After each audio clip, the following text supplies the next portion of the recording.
अस्सलामुअलैकुम। मैं हूं फजलदीन, एक नई वीडियो के साथ, एक नई सोच और नए आइडिया के साथ आपके सामने हाजिर हूं। नई सोच होगी, नई बात होगी, आपने इससे पहले शायद ना सुनी हो। इसके साथ आपको इसमें खुश आमदेद कहता हूं इस प्रोग्राम में। उम्मीद करता हूं आप जहां होंगे खैर व आफियत से होंगे। प्रोग्राम का मौजू आज है हॉस्पिटल्स और इसमें आने वाले मरीज़ों के कुछ हकूक़ होते हैं। क्या हमारे अस्पतालों में उन हकूक़ का ख्याल रखा जाता है? अगर हाँ तो कितना, और अगर नहीं तो क्यों? और वो कौन से अवामिल हैं जिनकी वजह से हम ख्याल रखने में नाकाम हैं? सबसे पहले मरीज़ का क्या हक है? हॉस्पिटल में आने वाले मरीज़ के हुकूक में पहले नंबर पर जो हक है वो है कि उसका कोई नुकसान ना हो, उसका माली नुकसान ना हो, उसका कोई जानी नुकसान ना हो, वो हर तरीके से महफूज रहे, उसकी प्राइवेसी मुतासर ना हो, उसकी कोई बात लीक ना हो, उसके साथ स्टाफ का रवैया कैसा है और कैसा नहीं है, ये हम सब अपने हाल जानते हैं। सबसे बड़ी चीज़ तो ये कि जब से सबसे पहले मरीज़ हमारे पास आता है, एक डॉक्टर के पास जाता है, एक हॉस्पिटल जाता है, एक क्लिनिक जाता है, तो उसे किन चीज़ों का सामना करना पड़ता है? उसे जिन चीज़ों का सामना करना पड़ता है, सबसे पहले उसमें शामिल है डॉक्टर की फ़ीस। कि डॉक्टर की फ़ीस इंतहाई दर्जे बुलंद हो चुकी है। उसके बाद डॉक्टर जब आपको देखता है तो वो आपके लिए कुछ टेस्ट एडवाइस करता है। उन टेस्टों के लिए आपको वापस आना पड़ता है, आपको लेबॉर्ट्री जाना पड़ता है। उस दौरान में उस डॉक्टर को जो आपने फ़ीस पे की होती है वो डेफिनेटली ज़ाया हो चुकी होती है, क्योंकि डॉक्टर ने आपको मेडिकल टेस्ट एडवाइस कर दिए और आपको मेडिसिन लिखकर रवाना कर दिया कि बाकी बातें टेस्ट के बाद होंगी। अब आप जब वो टेस्ट कराने के लिए जाते हैं तो लेबॉर्ट्रीज़ का एक माफिया है, वो माफिया आपको लूटता है। आप एक टेस्ट कराने जाएं, कहीं उसके चार्जेस कुछ हैं, कहीं उसके चार्जेस कुछ हैं। कोई सीबीसी के 500 रुपये ले रहा है, कोई 800 रुपये ले रहा है, कोई 1300 और कोई 1800। अब मरीज़ को बेचारे को क्या पता कि मुझे कौन सी लैब में जाना है, कहाँ स्टैंडर्ड के मुताबिक टेस्ट होते हैं या कहाँ नहीं होते हैं। वो कहीं भी चला जाता है और उसके साथ एक खिलवाड़ शुरू हो जाता है। उसके बाद दूसरे नंबर पर हम आते हैं तो मेडिसिन कंपनीज़ हैं। जब वो डॉक्टर के पास उन टेस्टों की रिपोर्ट्स लेके जाता है, डेफिनेटली उसमें डॉक्टर्स का कमीशन होता है, क्योंकि वो मखसूस लैब आपको भिजवाते हैं। जब उस मखसूस लैब में आप जाके टेस्ट कराते हैं तो उसके डॉक्टर के नाम का कमीशन बिल्कुल तैयार हो रहा होता है, और वो कमीशन थोड़ा बहुत नहीं होता, 40%, 35%, 50% तक जा चुका है।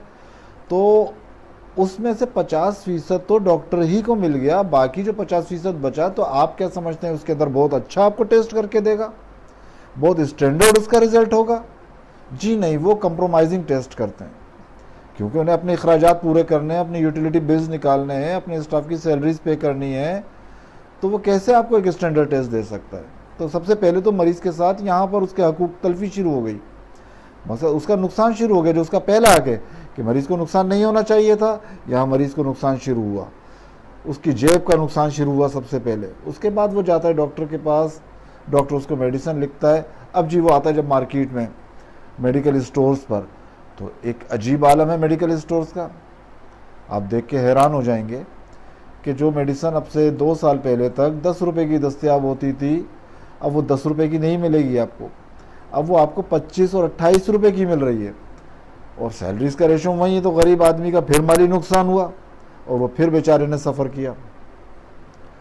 तो इस माफिया के ख़िलाफ़ कोई ना कोई तो इक़दाम होना चाहिए। ये ज़रूरी है कि वो इक़दाम एहसन तरीके से अदा किया जाए और मरीज़ को मालूम हो कि मैं जिस हॉस्पिटल में जा रहा हूँ वहाँ मेरे हकूक़ का तहफ़्फ़ुज़ किया जाएगा, या वो मेरी जेब के मुताबिक है, वो अपने बजट के मुताबिक अपने हॉस्पिटल का इंतखाब करने का हक़ रखता है। मगर हमारे यहाँ तो एक भेड़ चाल है, उसके बेचारे के पास ये हक़ ही नहीं है और हुकूमत इस मामले में संजीदा नहीं है। तो तजवीज़ ये है कि इन हॉस्पिटल को कैटेगराइज़ किया जाए, लेबॉर्ट्री टेस्ट के रेट को कैटेगराइज़ किया जाए, और इनके जैसे एक रेट लिस्ट होती है ना, फ्रूट्स की रेट लिस्ट होती है या सब्जियों की एक रेट लिस्ट होती है, उसी तरीके से हुकूमत को इसे कैटेगराइज़ करना चाहिए कि आप फला स्टैंडर्ड की अगर लैब में जाते हैं तो वहाँ इस टेस्ट के चार्जेस ये होंगे, इससे ऊपर की लैब में जाते हैं तो वहाँ इस टेस्ट के चार्जेस ये होंगे, और इससे ऊपर लैब में जाते हैं तो वहाँ इस टेस्ट के चार्जेस ये होंगे। और उसको मेंटेन करना, उसकी देखभाल करना, ये हुकूमत की ज़िम्मेदारी है कि वो स्टैंडर्ड के मुताबिक दे सके। आप समझ रहे हैं ना आप मेरी बात। अगर एक लेबॉर्ट्री में बहुत अच्छा एसी नहीं लगा हुआ तो उसका यूटिलिटी बिल कम आएगा ना भाई। जब उसका यूटिलिटी बिल कम आ रहा है तो वो अपने कंप्रोमाइज़ कर रहा है, तो उसका फ़ायदा बेनिफिट मरीज़ को मिलना चाहिए। मगर हमारे यहाँ ऐसा नहीं, हमारे यहाँ कमीशन बेस पे डॉक्टर काम करते हैं। इस सिलसिले में कुछ अर्से पहले इंडिया के एक डॉक्टर साहब ने आमिर खान साहब के साथ एक प्रोग्राम किया था, तो उन्होंने इंडिया में ये तरीक़ाकार शुरू किया था कि उन्होंने अपनी लैब के बाहर लिख दिया था कि जी नॉन प्रॉफिटेबल लैब। हमारे यहाँ यकीनन ऐसे इदारे काम कर रहे हैं, बिल्कुल काम कर रहे हैं।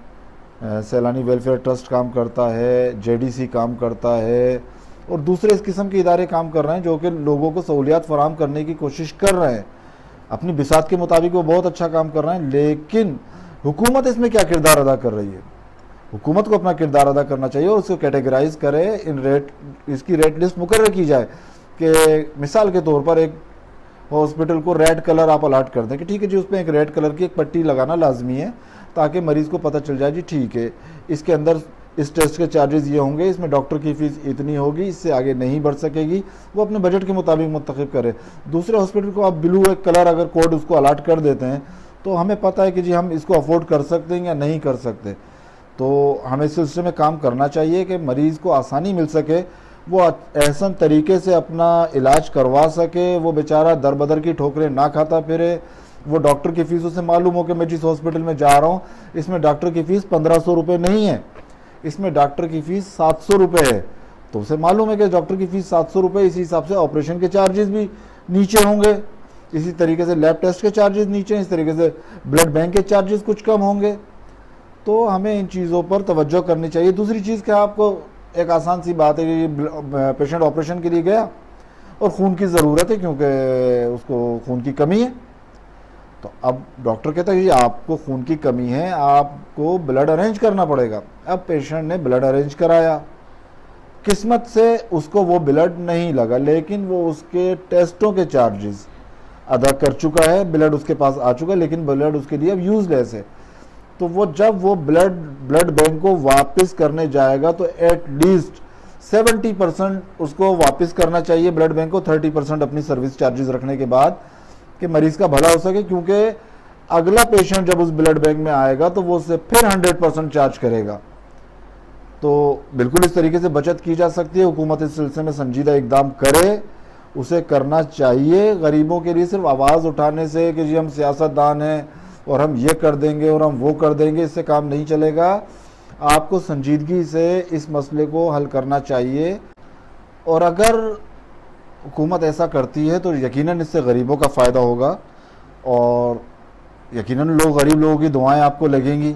और इलेक्शन वैसे ही नज़दीक हैं, आप इस किस्म के इक़दामात करें तो आपको सियासी फ़ायदा भी होगा और गरीबों का मसला भी हल हो जाएगा बेचारों का।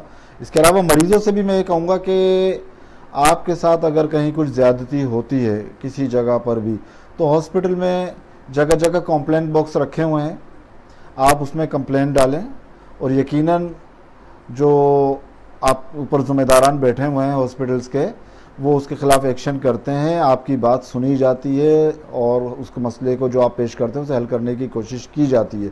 अगर नहीं होती तो डेफिनेटली आपके पास दूसरे इदारे मौजूद हैं, पीएमडीसी की ग्रीवेंसेस है और हेल्थ केयर कमीशन है, रिलीवेंट अथॉरिटीज़ हैं, आप जहाँ चाहें कंप्लेन कर सकते हैं। लेकिन आप कंप्लेन करें तो कंप्लेन ही होनी चाहिए। आप जो आवाम से भी मेरी मसली दरख्वास्त है कि आप जो इंतहाई जज्बाती हो जाते हैं और वहीं अस्पताल में डॉक्टर्स के साथ और स्टाफ के साथ बदतमीज़ी और तोड़ फोड़ का जो अमल शुरू करते हैं, उससे आप दूसरे जो मरीज़ होते हैं उन्हें अनसिक्योर करते हैं, उनके इलाज में भी रुकावट होती है। आपको शिकायत हो सकती हैं, किसी से भी हो सकती हैं, डॉक्टर से हो सकती हैं, स्टाफ से हो सकती हैं। तो उसके जो प्रॉपर हल का तरीका है कि आप कंप्लेन ऑफिस जाएं, कंप्लेन ऑफिस में बात नहीं होती तो पीएमडीसी में कंप्लेन करें या हेल्थ केयर कमीशन में कंप्लेन करें, और जो रिलीवेंट अथॉरिटीज़ हैं उनमें कंप्लेंट्स की जा सकती हैं।